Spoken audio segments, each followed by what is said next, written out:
ಮುಂಗಾರು ಮಳೆ ಕೈಕೊಟ್ಟ ಪರಿಣಾಮ ಹಾಸನ ಜಿಲ್ಲೆಯ ರೈತರು ತೀವ್ರ ಸಂಕಷ್ಟಕ್ಕೆ ಸಿಲುಕಿದ್ದು, ಜಿಲ್ಲೆಯ ವಾಸ್ತವ ಪರಿಸ್ಥಿತಿಯನ್ನು ಪರಿಗಣಿಸಿ ಹಾಸನವನ್ನು ತಕ್ಷಣವೇ ಬರಪೀಡಿತ ಜಿಲ್ಲೆ ಎಂದು ಘೋಷಿಸಬೇಕು. ಜೊತೆಗೆ ಬೆಳೆ ನಷ್ಟ ಅನುಭವಿಸಿರುವ ರೈತರಿಗೆ ಸಮರ್ಪಕ ಪರಿಹಾರ, ವಿಶೇಷ ಆರ್ಥಿಕ ನೆರವು ಹಾಗೂ ಬೆಳೆ ಸಾಲ ಮರುಪಾವತಿಗೆ ಅಗತ್ಯ ಸೌಲಭ್ಯಗಳನ್ನು ಸರ್ಕಾರ ಕಲ್ಪಿಸಬೇಕು ಎಂದು ಹಾಸನ ಕ್ಷೇತ್ರದ ಶಾಸಕ ಸ್ವರೂಪ್ ಪ್ರಕಾಶ್ ಒತ್ತಾಯಿಸಿದ್ದಾರೆ. ಪತ್ರಿಕಾಗೋಷ್ಠಿಯಲ್ಲಿ ಬುಧವಾರದಂದು ಮಾತನಾಡಿದ ಅವರು, ಕೃಷಿಯೇ ಜಿಲ್ಲೆಯ ಜೀವನಾಡಿಯಾಗಿದ್ದು, ಸಾವಿರಾರು ಕುಟುಂಬಗಳು ಸಂಪೂರ್ಣವಾಗಿ ಕೃಷಿಯನ್ನು ಅವಲಂಬಿಸಿವೆ.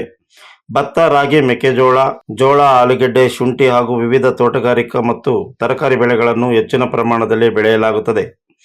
ಆದರೆ ಈ ಬಾರಿ ನಿರೀಕ್ಷಿತ ಪ್ರಮಾಣದಲ್ಲಿ ಮಳೆಯಾಗದ ಕಾರಣ ಬೆಳೆಗಳು ಬೆಳವಣಿಗೆ ಹಂತದಲ್ಲೇ ಒಣಗುತ್ತಿದ್ದು, ರೈತರು ಆರ್ಥಿಕವಾಗಿ ತೀವ್ರ ಸಂಕಷ್ಟ ಎದುರಿಸುತ್ತಿದ್ದಾರೆ ಎಂದರು. ಹಾಸನ ತಾಲೂಕಿನಲ್ಲಿ ಆಲೂಗೆಡ್ಡೆ ಮತ್ತು ಮೆಕ್ಕೆಜೋಳ ಪ್ರಮುಖ ವಾಣಿಜ್ಯ ಬೆಳೆಯಾಗಿದ್ದು, ಸಾವಿರಾರು ರೈತರು ಹೆಚ್ಚಿನ ಬಂಡವಾಳ ಹೂಡಿ ಬೆಳೆ ಬೆಳೆದಿದ್ದಾರೆ.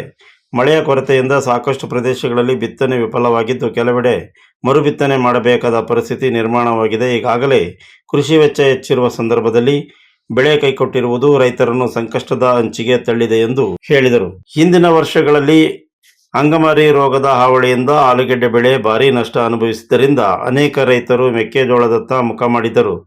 ಆದರೆ ಈ ಬಾರಿ ಮೆಕ್ಕೆಜೋಳಕ್ಕೂ ಬಿಳಿ ಸುಳಿ ರೋಗ ವ್ಯಾಪಕವಾಗಿ ಕಾಣಿಸಿಕೊಂಡಿದ್ದು, ಉತ್ತಮ ಇಳುವರಿ ನಿರೀಕ್ಷಿಸಿದ್ದ ರೈತರಿಗೆ ಮತ್ತೊಂದು ದೊಡ್ಡ ಹೊಡೆತ ಬಿದ್ದಿದೆ.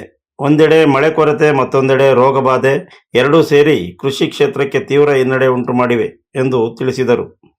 ಬೆಳೆ ನಷ್ಟದಿಂದ ರೈತರು ಬ್ಯಾಂಕ್ ಸಾಲ, ಖಾಸಗಿ ಸಾಲ ಹಾಗೂ ಕೃಷಿ ಹೂಡಿಕೆ ಮರುಪಾವತಿಸುವ ಬಗ್ಗೆ ಆತಂಕದಲ್ಲಿದ್ದಾರೆ. ಸರ್ಕಾರ ಕೂಡಲೇ ಕೃಷಿ ಮತ್ತು ತೋಟಗಾರಿಕೆ ಇಲಾಖೆಗಳ ಮೂಲಕ ಸಮಗ್ರ ಬೆಳೆ ಹಾನಿ ಸಮೀಕ್ಷೆ ನಡೆಸಿ ನಿಜವಾದ ನಷ್ಟವನ್ನು ಅಂದಾಜಿಸಬೇಕು. ಈ ಅಧಿವೇಶನದಲ್ಲಿ ಬೆಳೆ ಬಗ್ಗೆ ಚರ್ಚೆ ಮಾಡಲಾಗುವುದು. ನಂತರ ಹಾಸನ ಜಿಲ್ಲೆಯನ್ನು ಬರಪೀಡಿತ ಪ್ರದೇಶವೆಂದು ಘೋಷಿಸಿ ರೈತರಿಗೆ ಪರಿಹಾರಧನ, ಬೆಳೆ ವಿಮೆ, ಬಡ್ಡಿ ಮನ್ನಾ ಹಾಗೂ ಅಗತ್ಯ ಕೃಷಿ ನೆರವು ನೀಡುವ ವಿಶೇಷ ಪ್ಯಾಕೇಜ್ ಘೋಷಿಸಬೇಕು ಎಂದು ಆಗ್ರಹಿಸಿದರು.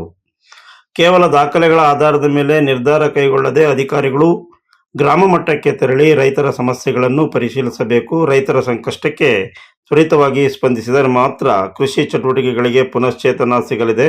ರಾಜ್ಯ ಸರ್ಕಾರ ರೈತರ ಹಿತದೃಷ್ಟಿಯಿಂದ ಮಾನವೀಯ ಹಾಗೂ ತುರ್ತು ನಿರ್ಧಾರಗಳನ್ನು ಕೈಗೊಳ್ಳಬೇಕು ಎಂದು ಆಗ್ರಹಿಸಿದರು. ಬೀದಿ ಬದಿ ವ್ಯಾಪಾರಸ್ಥರ ತೆರವು ಕಾರ್ಯಾಚರಣೆ ಮಾಡಿದ ಬಗ್ಗೆ ಮಾಧ್ಯಮದವರ ಪ್ರಶ್ನೆಯೊಂದಕ್ಕೆ ಉತ್ತರಿಸಿ, ಕಳೆದ 30-40 ವರ್ಷಗಳಿಂದಲೂ ಬೀದಿ ಬದಿ ವ್ಯಾಪಾರ ಮಾಡಿಕೊಂಡು ಜೀವ ಸಾಗಿಸುತ್ತಿದ್ದಾರೆ. ಇನ್ನು ವಾರಕ್ಕೊಮ್ಮೆ ನಡೆಯುವ ಮಂಗಳವಾರದ ಸಂತೆ ಮುಂದಿನ ವಾರದಿಂದ ಹಾಕಬಾರದೆಂದು ಹೇಳಲಾಗಿದೆ. ಈ ಬಗ್ಗೆ ಡಿಸಿ ಜೊತೆ ಚರ್ಚೆ ಮಾಡಲಾಗಿದ್ದು, ಆಡಳಿತಾಧಿಕಾರಿ ನಿತೀಶ್ ಪಟೇಲ್ ಬಳಿಯೂ ಮಾತನಾಡುವುದಾಗಿ ಹೇಳಲಾಗಿದೆ. ಬೀದಿ ಬದಿ ವ್ಯಾಪಾರಸ್ಥರು ಅವರದೇ ಜೀವನ ರೂಪಿಸಿಕೊಂಡು ಬರಲಾಗಿದೆ, ಅವರಿಗೆ ತೊಂದರೆ ಕೊಡಬಾರದು ಎಂದರು. ಹಾಸನದಲ್ಲಿ ಎಂಜಿ ರಸ್ತೆ ಮತ್ತು ಬಿಎಂ ರಸ್ತೆ ಬಳಿ ಇರುವ ಫುಡ್ ಕೋರ್ಟ್ ತೊಂದರೆ ಆಗಿದೆ. ರಸ್ತೆ ಮೇಲೆ ಪಾರ್ಕಿಂಗ್ ಮಾಡಲಾಗುತ್ತಿದೆ. ಜಿಲ್ಲಾ ಕ್ರೀಡಾಂಗಣದ ಎದುರು ಸಾಲಗಾಮೆ ರಸ್ತೆ ಮೇಲೆ ಸಂತೆ ವ್ಯಾಪಾರ ನಡೆಸಲಾಗುತ್ತಿದೆ. ಆದರೆ ಜಿಲ್ಲಾ ಸ್ಟೇಡಿಯಂ ಒಳಗೆ ಸಂತೆ ವ್ಯಾಪಾರ ಹಾಕಲು ಆಗುವುದಿಲ್ಲ. ಪರ್ಯಾಯ ಜಾಗ ನೋಡಬೇಕಾಗಿದೆ ಎಂದು ಅಭಿಪ್ರಾಯಪಟ್ಟರು. ಪರ್ಯಾಯ ಸ್ಥಳ ಅಂತ ಕೆಲಸ ಮಾಡ್ತೀವಿ. ಆರಂಭದಲ್ಲಿ ಇದುವರೆಗೂ ನಾವು ವಾರದ ಸಂತೆಗೆ ಒಂದು ಪ್ರತ್ಯೇಕ ಸ್ಥಳ ಸರ್, ಅದೇನಾಗಿದೆ, ಸ್ಟೇಡಿಯಂ ಒಳಗಡೆ ಹಾಕೋಕ್ಕಾಗಲ್ಲ ಸರ್. ಸ್ಟೇಡಿಯಂ ಒಳಗಡೆ ಗಲೀಜಾಗುತ್ತೆ. ಪರ್ಯಾಯವಾಗಿ ಬೇರೆ ಒಂದು ಜಾಗ ನೋಡಬೇಕು. ಈಗ ನಮಗೆ ಡೈರಿ ಸರ್ಕಲ್ದೇನು ಸಮಸ್ಯೆ ಆಗಲ್ಲ.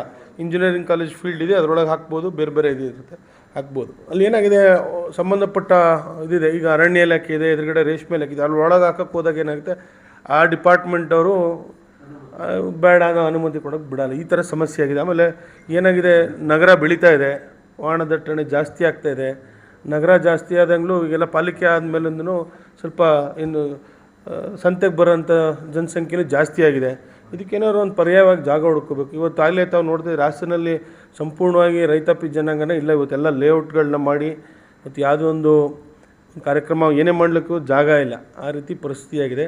ಇದಕ್ಕೆಲ್ಲರೂ ಒಂದು ಶಾಶ್ವತವಾದ ಒಂದು ಪರಿಹಾರನ ಮಾಡಬೇಕು. ಇವತ್ತು ಕಲಾಭವನ ಒಂದು ಬಿಟ್ಟರೆ ಬೇರೆ ಆಡಿಟೋರಿಯಮೇ ಇಲ್ಲ ದೊಡ್ಡ ಮಟ್ಟಕ್ಕೆ ಮಾಡೋಕ್ಕೆ ಕಾರ್ಯಕ್ರಮ. ಇದೇ ವೇಳೆ ಜೋಡಿಸ್ ಮುಖಂಡರಾದ ಶಿವಣ್ಣ ಇತರರು ಉಪಸ್ಥಿತರಿದ್ದರು. You are watching TV 46 News Kannada.